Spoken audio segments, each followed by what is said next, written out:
All right, man. Good morning to you, my beautiful people.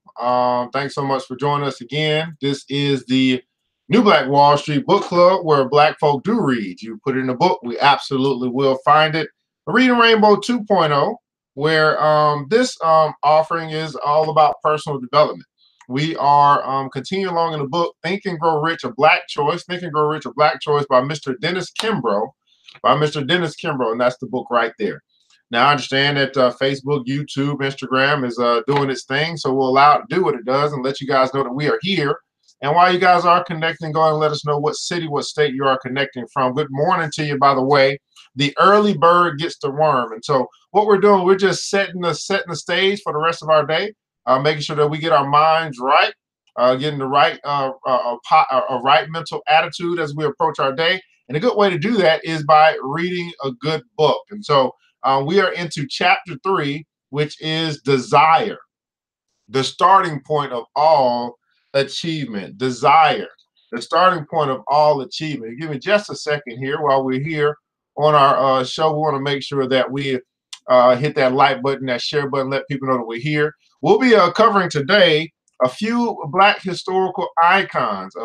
Willy Amos, Edward W. Brooke, George Hasley, Leontyne Price, Gwendolyn Brooks, Thurgood Marshall, Florence, Griffith, Joyner, H. Naylor, Fitzhugh, Bill White, Marva Collins. So I'm looking forward to today's show and learning about a lot of these people that I've never heard of and what they have done to find success in life and find success across the way. Give me just a second, guys. I'm going to hit this like button, this share button, let people know that we're here. Hopefully you do the same as well.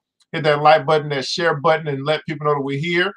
So they can, for those that it's for them, they can join us here on the New Black Wall Street Book Club and go through a little bit of personal development. I will say I'm super excited. Just made a special accomplishment yesterday. It's all about progress, right? And we are now on what is it? Podcast. We just now, I guess you can find us in a couple places. Just got uploaded to podcast something.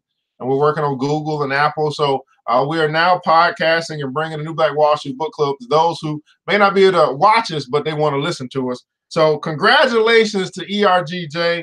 First podcast, and then we'll just keep on going and sharing with them these wonderful, great things that we're doing here with making a difference. That's what it's all about. Good morning to you, Mr. Hughes. I think you're from Canada, man. Thanks so much for joining. Good morning to you. Thanks so much for joining. While you guys are connecting, let us know what city, what state you are connecting from or country. We always like to know just how far. Man, we've reached New Zealand, Nigeria. I mean, this thing called the internet is just something amazing to me. It is just something amazing just how far our reach can go. So thanks so much for joining us here this morning. Hey, we're going to get this show on the road. Got one other place to share it. Then we will get to moving, because I know you don't have a lot of time. I don't have a lot of time. It's time for the show to begin. New Black Wall Street Book Club. Let's get it. Let's see if I can find it, and then we can get it. Okay, hold on a second. All right, man, Mr. DJ, hit the music.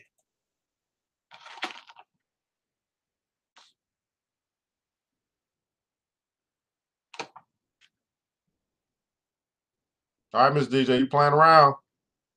Come on. Come on. There we go. A little delayed today.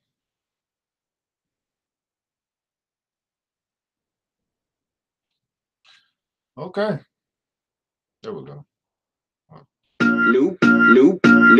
New Black Wall Street Book Club. Evan Jefferson, brother, much love. Educating, elevating, because in knowledge is the power and we'll never give it up. Literature's for the masses. Where to put your money down and how to watch your assets. Yeah, uplifting others is a passion. My brother Evan, he will turn it into action. New Black Wall Street Book Club. You should come read with us. Yeah, we comprehend and discuss. If we all just come together, there's no limit for us. Here comes your host, New Black Wall Street. Evan, take it away. New Black Wall Street Book Club. All right, my beautiful people, man. Again, thanks so much for joining us here on the New Black Wall Street Book Club. I am your host, ERGJ, CEO of ERGJ Enterprise and ERGJ Black Bazaar. We are going through the book Think and Grow Rich. That's right, Think and Grow Rich, a Black choice. It's a guide to success for Black Americans, written by Dennis Kimbro with the Napoleon Hill Foundation. Hopefully you guys are ready to rock and roll this morning. We're going to be sharing some wonderful stories. We're going to be talking about desire and motivations this morning. Today's episode is brought to you by ERGJ Black Bazaar, www.ergjblackbazaar.com. You can check them out and pick up your Black History activity books. We're moving, obviously, getting closer to February, Black History Month.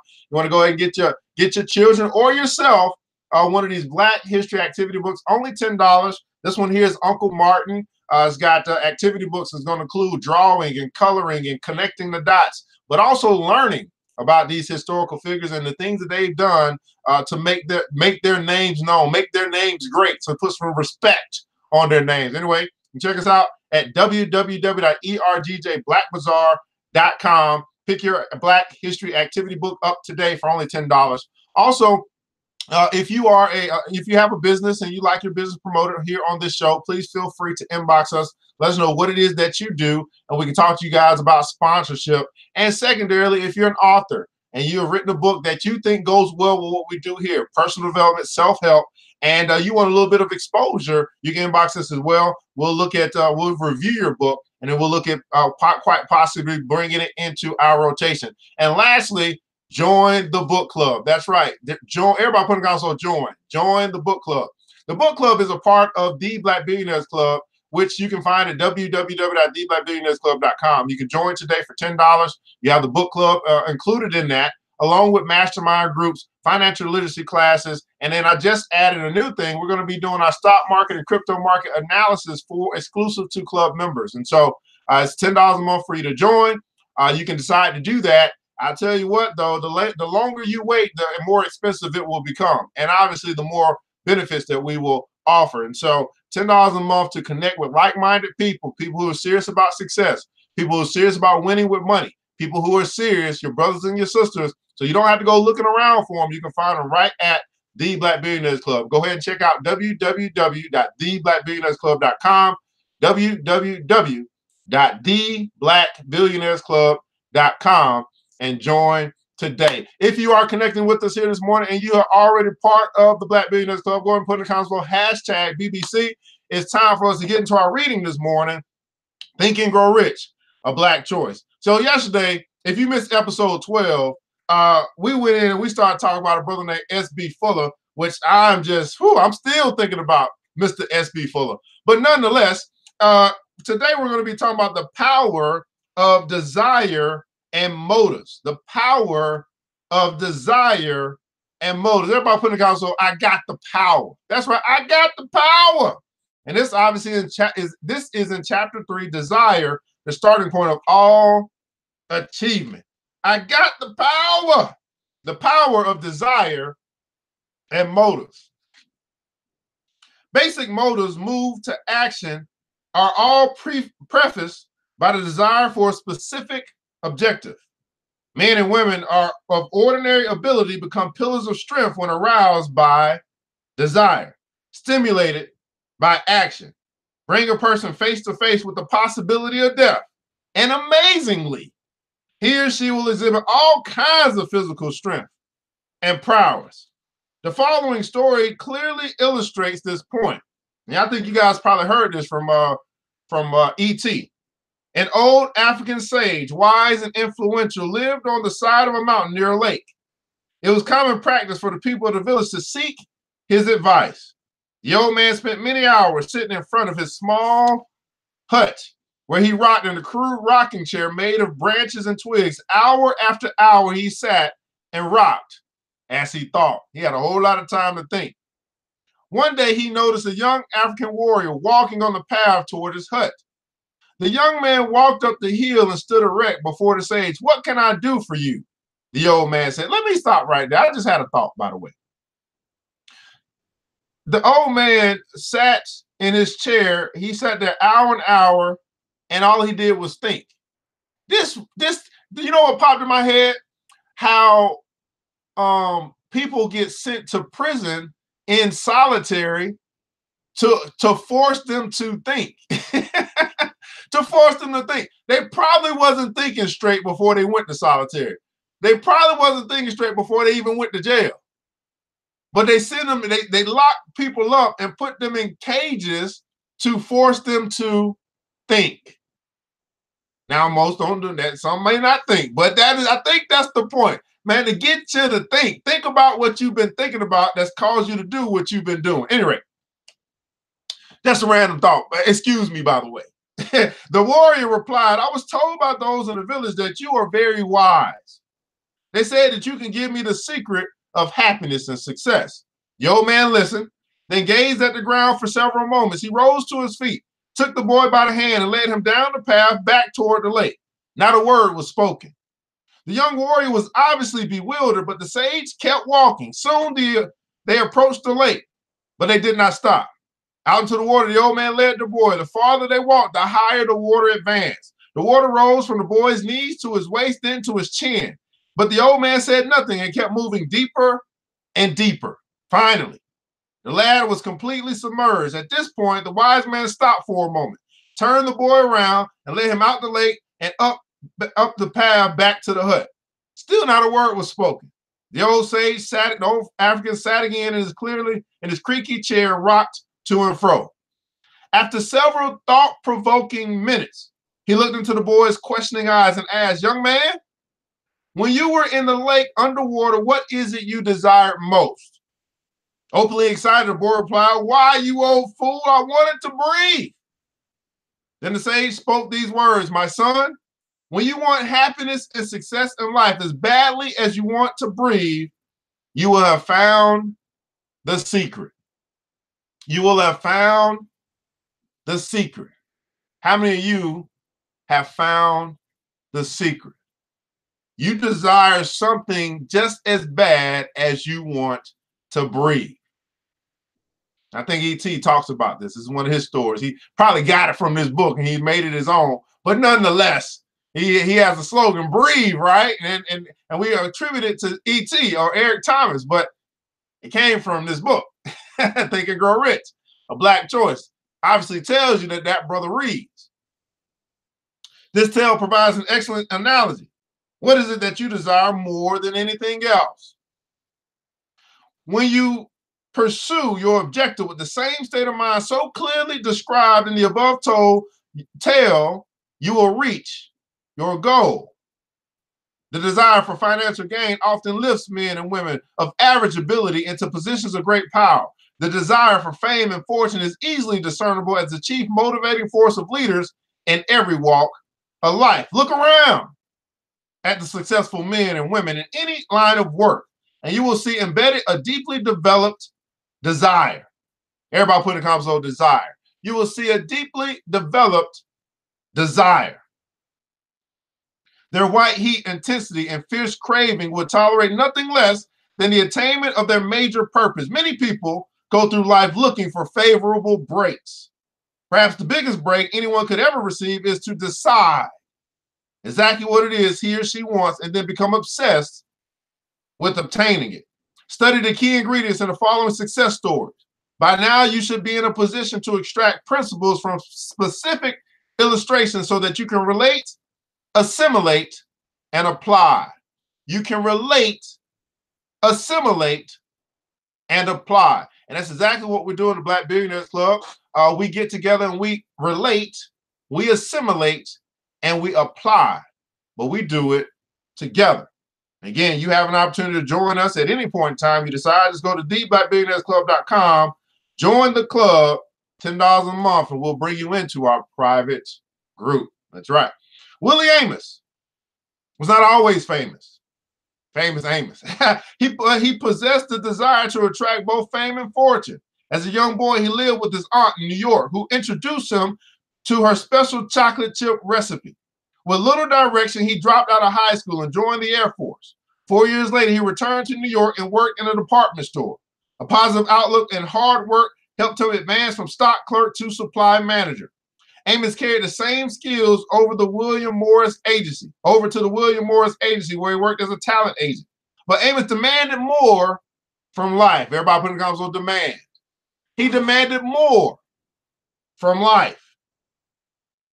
So in 1975, infused with spirit and enthusiasm and desire, and possessing neither a high school diploma nor sufficient capital, he didn't let no money stop him.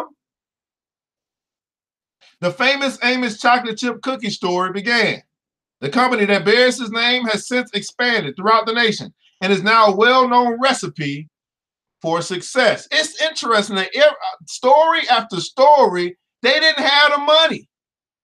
They had something that was way stronger than money, way more powerful, and that is desire.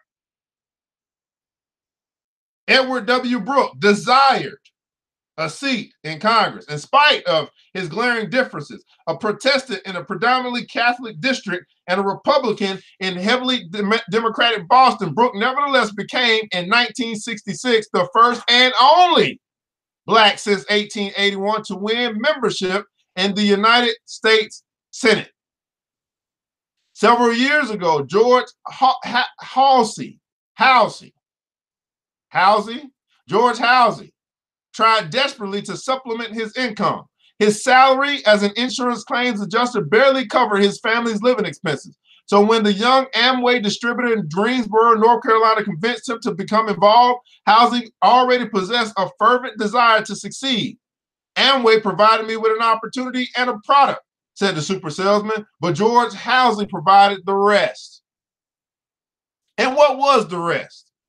Some of the ingredients you've heard before: hard work, persistence, determination. But the most important was desire. Without a burning desire, Hasley would not have reached his goal. Oblivious to anything but success, Hasley marched door to door selling cleaning products that enabled him to retire as a young man with millions. How many of you guys know some people that continue to join company after company, opportunity after opportunity, but they simply have no real inbred desire? They're thinking that the company is going to make them rich, not realizing that it's them and their desire that's going to bring them to wealth and happiness and success and opportunity. It is not the thing. I mean, George Hasley could have joined any company and still sold stuff. It wasn't about the stuff he was selling. It was about the stuff that is inside of him that he brought out. Desire. Leontyne Price was filled with desire to sing in the great opera halls of the world. At age 5, she received a toy piano for Christmas. Several years later, her mother took her to see Marian Anderson, the first Black soloist to sing at New York's Metropolitan Opera House, who electrified her audience with a pulse-pounding performance. It was a magic moment. A single spark mushroomed into flames. Leontyne would later tell her mother, "I know my life's purpose. I want to sing." This exposure furnished Leontyne with a musical sense of direction that would propel her from rural Mississippi to the Met. And like neither the lack of money, training, nor contacts will bind her. The 7th Black artist to make a Metropolitan Opera debut, she was the first to achieve worldwide status as a prima donna assoluta. In a career spanning more than a quarter century, Leontyne Price has garnered many honors, including 18 Grammy Awards and the Presidential Medal of Freedom. To this day, she proclaims, "I love nothing more than to hear my own voice. It's a personal adoration. Singing is the most important thing." Desire. Gwendolyn Brooke cannot recall when she did not want to be a poet. Suffused with an intense desire, Brooks became the first of her race to be awarded the Pulitzer Prize. At 15, already an accomplished author, she wrote to her idol, James Weldon Johnson, who inspired her immensely. "He was quite kind," Brooks remembers. "He returned my poems with editorial comments and little assurances. He praised my talents and hoped that I would continue to write. Though my parents were delighted with this sort of attention, I would have gone on writing no matter what anyone said. I had to be a poet." Desire. Her first book, A Street in Bronzeville, published in 1945, was a huge success. She went on to earn many awards, including the Pulitzer Prize in 1950. In 1968, Gwendolyn Brooks was named Poet Laureate of the state of Illinois. Thurgood Marshall, though barred from many law schools because of his race. Let me say that again. Though barred from many law schools because of his race, focused exclusively on making an impact in the courtrooms of America. After graduating with honors from a Baltimore, Maryland high school, Marshall attended Lincoln University in Pennsylvania, earning his tuition as a grocery store clerk and waiter, working his way through school. Despite a constricting schedule, he still found the time to join the school's debating team, fine-tuning the skills that would serve him well as one of the nation's top lawyers.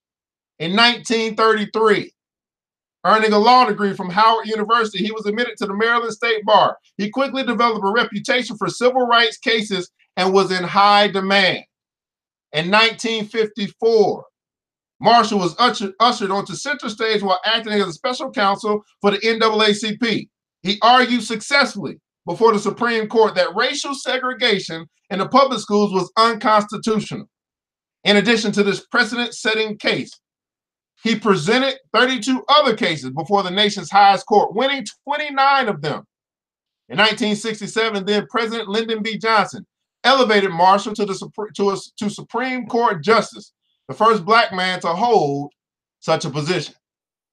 The son of a waiter, he nearly single-handedly forced a nation to come to grips with his commitment to freedom.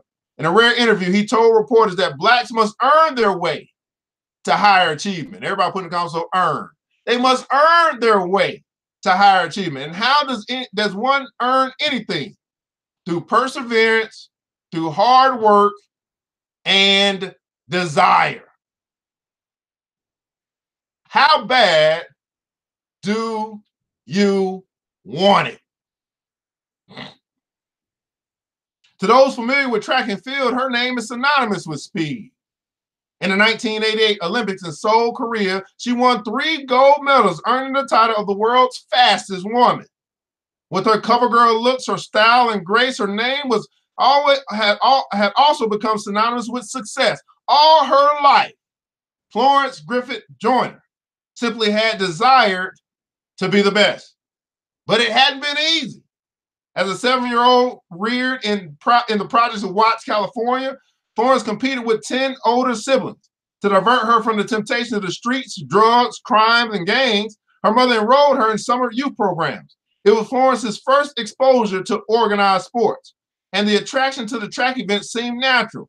Florence quickly found that she could beat most boys in the 100 and 200-meter sprints with little effort or training. But that changed by 1984. Crestfallen and demoralized, Florence used a second-place finish in the 200 meters in the 1984 Olympics as a springboard to a stronger effort. Second place wasn't good enough, she said without blinking an eye. I decided I was going to get for 3 gold medals in the 88 games, and I knew what it would take to reach my goal. Now, what did it take? Let's count the cost. Oh my goodness, everybody put the cost, so count the cost. Let's count the cost. It took discipline, determination, and sheer desire as she meticulously adhered to a rigorous training regimen. Every morning, she would run at sunrise before going to work at a neighboring bank. Her afternoons were filled with even more sprints, followed by stretching, strength exercise, and weight training. And if that wasn't enough, when funds got low, and you know they got low, she squeezed more hours into an already hectic schedule by moonlighting as a cosmetologist at area beauty salons. Day after day, month after month, she maintained this grueling routine for 4 years. How bad do you want it? 4 years. Was it worth the effort? No question. At the Seoul Olympics, it came together as FloJo, as she is affectionately called, turned in 3 breathtaking performances by breezing to easy victories in the 100 and 200 meter dashes, as well as the 100 meter relay, setting world records in each. The ladder of success is never crowded at the top. She says ecstatically, to be a winner in any field takes hard work, discipline, and desire. What's going on, Bethany? How are you? Thanks so much for joining. In 1933, H. Naylor Fitzhugh. I ain't never heard of that person before, but hey, we need to learn about these people. H. Naylor Fitzhugh became one of the first Black Americans to be awarded a master's degree in business administration from Harvard University. A year later, he joined the faculty of Howard University. And for more than 30 years, he mentored hundreds of Black business students. Revered by corporate America as a marketing genius, Fitzhugh has had enough accomplishments in his lifetime for 2 or 3 similarly gifted men. The bedrock of Fitzhugh's personal credo was instilled during his childhood. He was raised by parents who imparted an unwavering aim for success. Though my father never completed grammar school, Fitzhugh said, he made me want to succeed. No matter what the undertaking, whether it was collecting newspapers, hauling coal, or pursuing graduate studies at Harvard, I had to perform. It was this want to and had to that has paid great dividends throughout his life. He wanted to and he had to. In 1960, during spring training in St. Petersburg, Florida, Bill White was fed up with the unwritten rule that forced Black baseball players to find housing among local Black families, while their white teammates enjoyed luxury hotels, disregarding the risk. Everybody put it down, so listen to that, the risk, disregarding the risk that came with being outspoken. He stood up. Oh, Lord, I like that. He stood up. How many guys ready to stand up? He stood up in the Cardinal clubhouse and vehemently protested to St. Louis management the discriminatory practices. As a result, the team moved his training facilities to an adjacent city. 43 years after Jackie Robinson broke baseball's color line, Bill White again overcame years of mounting frustration when he was named the Sports National League president. Was it a definite purpose or a personal goal? Probably not. I make note of this example for other reasons. Though White did not seek the position, former baseball commissioner Peter Uberoff emphatically stated Bill White was hired because he was the best man for the job. Throughout his career, Bill always desired to be the best. In this race for success, you should be encouraged to know that our changing world is demanding new services, new methods, and new leaders. Let me read that again.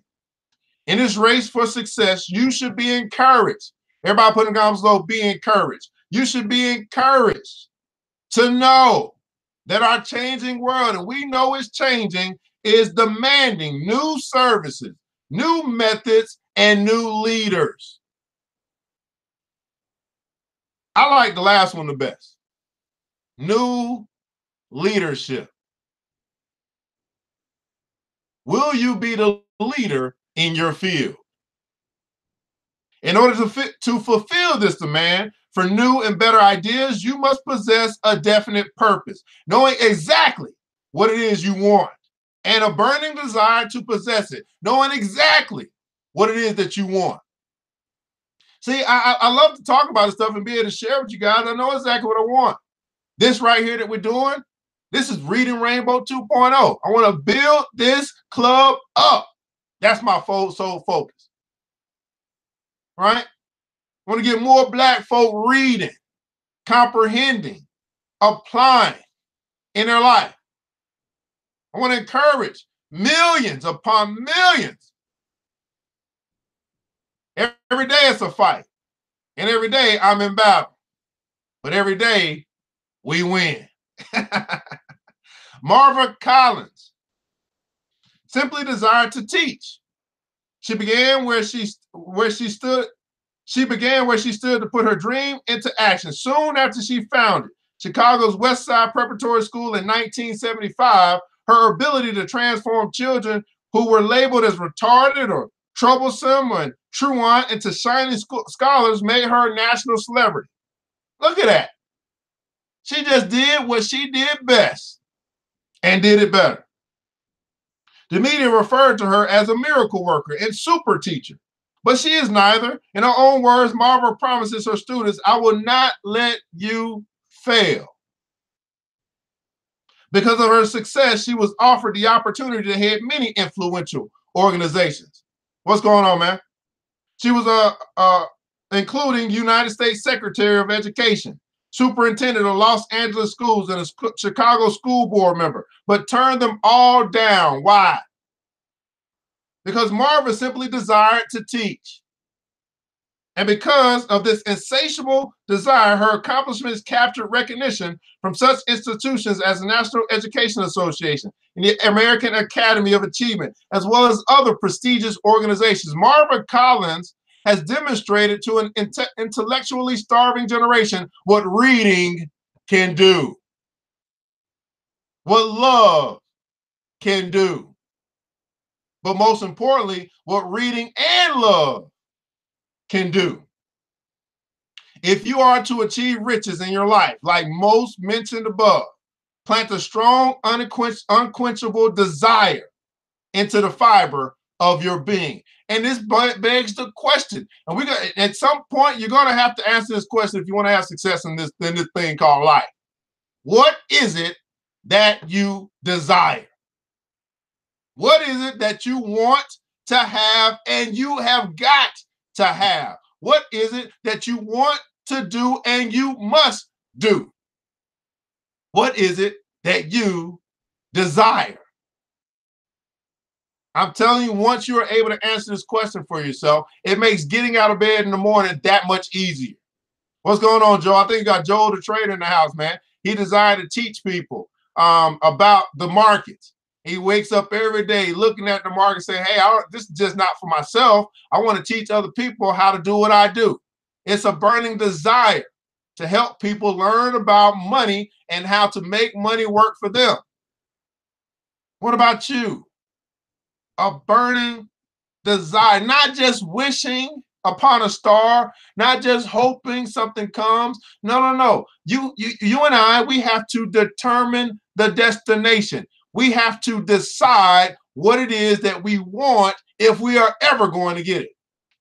Now, most of us, we can do this when it comes to, okay, I desire to go to Hawaii or take a cruise somewhere or go to the concert. See, it's easy when it comes down to, oh yeah, I want to go, I got to go see Beyonce bad. But what about when it comes to the direction of your life? What is it that you desire? Millions of people struggle all the days of their lives with no stronger motive than to acquire the bare necessities, food, shelter, and clothing. Now and then, someone will step out of the crowd. Everybody put it on, so step out.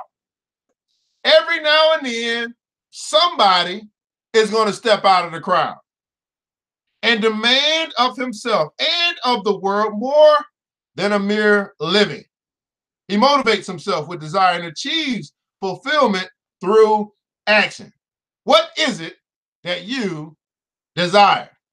What is it that will make you stand boldly and firmly, crying out, this I will have. It is my destiny, and I'm going to possess it. As Robert Collier, author of The Secret of Ages, has stipulated. Of course, that's a book that we're going to read. That's a book that S.B. Fuller, he said he read. We're going to read it too at the New Black Wall Street Book Club, The Secret of the Ages. So you might well look it up. Go ahead and get it. I don't know when we're going to put it into our rotation, but we're going to read that book. Unless you want a certain thing the worst way and manifest that desire in the shape of a strong, impelling force, you will have no will with which to accomplish anything. You must not only want to do a thing or to possess a thing, you must want to hard.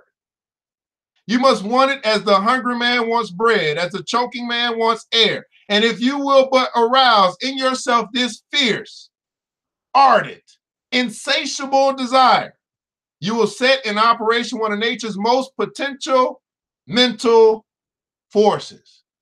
What's that force? Desire.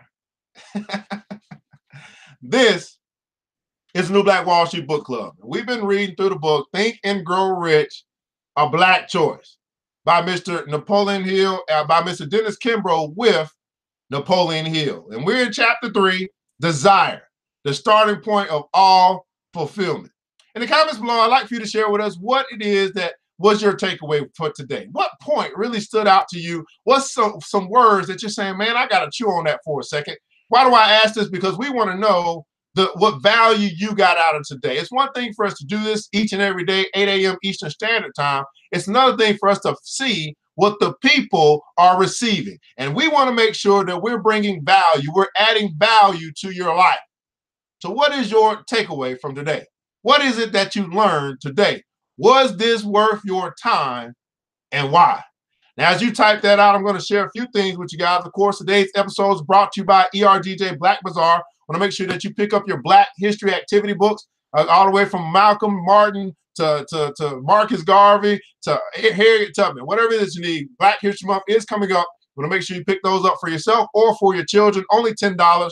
Go to www.ergjblackbazaar.com. www.ergjblackbazaar.com. Yes, this broadcast is on the New Black Wall Street Book Club, and we do now have a podcast. You can follow us. The title is going to be New Black Wall Street Book Club. It's still uploading to a few places, but I would say probably by Monday you can actually listen to what we do wherever you go, from your iPad, your iPod, or whatever other device that you have if you are into podcasting. We will be bringing a class as well to teach those who want to get into podcasting but just don't know how, so be on the lookout for that as well. Want to make sure that you like this, you follow this, and you also subscribe so that you know when we go live and you can be a part of our live broadcast here on the New Black Wall Street Book Club. And last but not least, I want you to consider joining the club. That's right. The New Black Wall Street Book Club is it's a benefit of the Black Billionaires Club, where we bring not only the book club, but mastermind groups and also financial literacy. And I've just added market analysis for those that are interested in that as well. We always keep talking about learning about money. Well, we're going to teach you about that as well. And you can join the club. Go to theblackbillionairesclub.com, theblackbillionairesclub.com, $10 a month. And you can get connected with like-minded people who are serious about success. So let's see what you guys learned today. What's your takeaway? Man, our good girl from Philly said we need to desire what we want as badly as we want to breathe. That's right. We need to desire what we want as badly as we want to breathe. Well, guys, that's our time here today. I'm your host, ERGJ, Certified Financial Educator, CEO of ERGJ Enterprises and ERGJ Black Bazaar. I want you to remember this, that it takes a village, and it starts with us. Let's build as we climb together. We all we got. But guess what? That's enough. Man, I pray to God you preserve each and every one of you, that you have a wonderful, excellent, fantastic today here on this terrific Thursday. Until next time, you know what time it is. Mr. DJ hits the music.